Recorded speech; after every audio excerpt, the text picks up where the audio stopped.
মামুর আগে 7 দিন দেখিনি ওখানে যে গেছে কোনো খবর নেই এই লোকটার। আমার পড়ানো পড়ছে কি করি তার ঠিক নেই।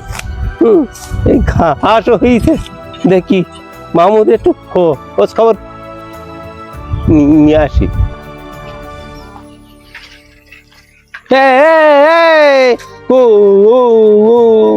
ভাই কি খবর বলা?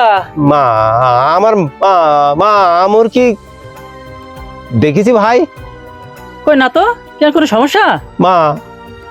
আমার 7 দিন দেখছি না আমার মামুর কুদ্দুস ভাই। ঘটনাটা কি? জানি আমু অনেক গেছে দেখি ওই দিক কি হয়, পাওয়া যায় কি। আচ্ছা ঠিক আছে।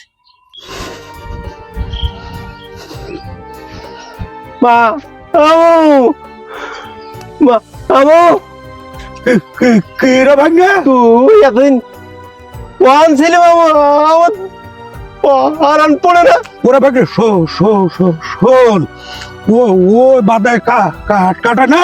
আচ্ছা তো ওরা আমার বললো কি তোমার ওই বাদা সুন্দর মানে বাঘ দেখা দিতে পারে, তাই তুই বাড়িছিলি না, তা ওকে সাথে আমি একটু গেলাম।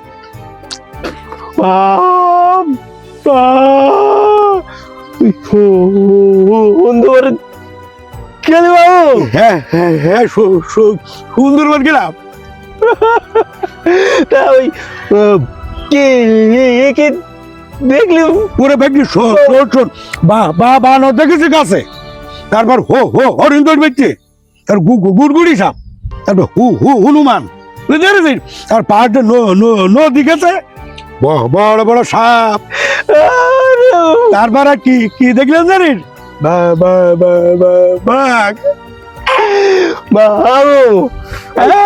আমি বুঝলাম আলোর দেখা যায়, হরিণও দেখা যায়, তুই বাঘ দেখেছিস? হ্যাঁ হ্যাঁ হ্যাঁ বাঘ দেখেছে।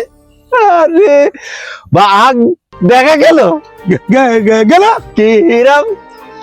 তো বিশ্বাস হচ্ছি না।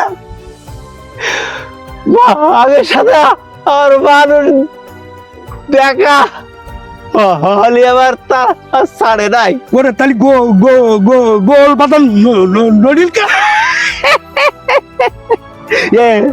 এইবার বুঝি ফেলাইছে বাবু, ওই বাট পানি কম করছে গোল পাতা এলো নদীল পুরীর নিচে বাঘ ছিল না বাবু, ওরে সব বাট পানি ভাব দিচ্ছে। আমার মতো বাট পানি ছাড়তে হবে, কারণ বাট পানি মামুর পছন্দ করে না সবাই। মামু তুই চল বাড়ি চল, বাড়ি চল, না থেকে ভালোই বাট পানি আর করিস বেঁচে কথা করি তো